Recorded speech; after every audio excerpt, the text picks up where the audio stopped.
ಒಬ್ಬ ಇವಾಗ ಯಾರಾದ್ರೂ ಅಡಿಕ್ಟ್ ಆಗಿದ್ದಾರೆ ಅಂದ್ರೆ ಅವನು ತುರ್ತಾ ಅಂದ್ರೆ ಇವಾಗ ಅವನಿಗೆ ಯೋಚನೆಗಳೇ ಬರಬಾರ್ದು ಅಂದ್ರೆ ಸುಮಾರು ಒಂದು ವರ್ಷ ಅವನು ನಿಲ್ಲಿಸ್ಬೇಕಾಗುತ್ತೆ. ಫಸ್ಟ್ ಒಂದು ವರ್ಷ ತುಂಬಾ ಕಷ್ಟ.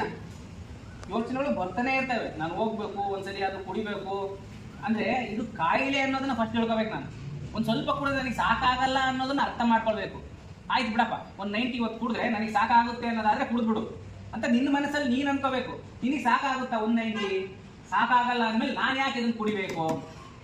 ಈ ತರ ಆಲೋಚನೆಗಳಲ್ಲಿನೇ ನಾವು ಬದಲಾವಣೆಗಳನ್ನ ಮಾಡ್ಕೋಬೇಕು. ಮತ್ತೆ ನಮ್ಮ ಪರಿಸರನೂ ಬದಲಾವಣೆ ಆಗ್ಬೇಕು. ಪರಿಸರ ಅಂದ್ರೆ ನಾವು ಬೆಳತಕ್ಕಂಥ ಫ್ರೆಂಡ್ ಸರ್ಕಲ್ ಬಹಳ ಇಂಪಾರ್ಟೆಂಟ್. ಕುಡಿಯೋ ಏನಾಗಲ್ಲ, ನೀನೇನ್ ಕೊಡಿಸ್ಕೊಂಡು ನಾನು ಕೊಡಿಸ್ತೀನಿ ಕಣೋ ಅಂತಾರೆ. ಅಥವಾ ಅಂತ ಸಂದರ್ಭ ಅಲ್ಲಿ ಕ್ರಿಯೇಟ್ ಆಗುತ್ತೆ.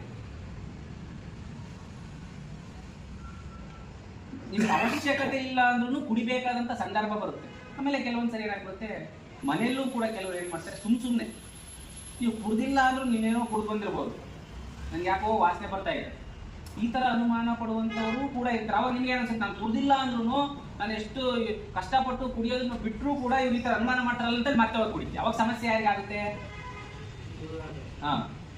ಅದಕ್ಕೆ ನಾನು ಈ ಕುತ್ಕೊಂಡು ಸುಮ್ಮನೆ ಏನೋ ಚಿಂತೆ ಮಾಡೋದಲ್ಲ, ಇಲ್ಲಿ ಚಿಂತನೆ ಮಾಡಬೇಕು. ನನ್ನ ಮುಂದಿನ ಜೀವನದಲ್ಲಿ, ನನ್ನ ಮುಂದಿನ ಹೊರಗಡೆ ಹೋಗಿ ಜೀವನ ಮಾಡ್ತೀನಲ್ಲ, ಅಲ್ಲಿ ಯಾವ ತರ ನಾನು ಬದುಕಬೇಕು ಸೂಕ್ಷ್ಮವಾಗಿ ಅನ್ನೋದ್ರ ಬಗ್ಗೆ ಚಿಂತನೆ ಮಾಡ್ಬೇಕು. ಇಲ್ಲಿ ಚಿಂತೆ ಮಾಡಬೇಡಿ. ನೀವೇನ್ ಮಾಡಿದ್ರೆ ತಪ್ಪು, ಯಾವ ಹೆಜ್ಜೆ ಇಟ್ಟರೆ ತಪ್ಪು, ನಾನು ಯಾವ ರೀತಿ ನೀವೇನು ಮಾಡೋದೇ ಬೇಕಾಗಿಲ್ಲ. ಫಸ್ಟ್ ಅಡಿಕ್ಷನ್ ಇಂದ ದೂರ ಇರ್ಬೇಕು. ಫಸ್ಟ್ ಇಲ್ಲ ಅಂದ್ರೆ ನಿಮ್ಮನ್ನು ಯಾರು ನಂಬೋದೇ ಇಲ್ಲ. ಬಿಡು ಕುಡ್ದವನೇ ಅದಕ್ಕೆ ಹಂಗೆ ಮಾಡಿದಾರಂತೆ. ನಿಮ್ಮದು ತಪ್ಪಿಲ್ಲ ಅಂದ್ರೂ ನಿಮ್ಮದೇ ತಪ್ಪಾಗ್ಬಿಡುತ್ತೆ ಯಾವಾಗ ನೀವು ಅಡಿಕ್ಷನ್ ಮಾಡ್ತಾರೆ. ಏನಪ್ಪ ವೆಂಕಟೇಶ್, ಅರ್ಥ ಆಗುತ್ತಾ?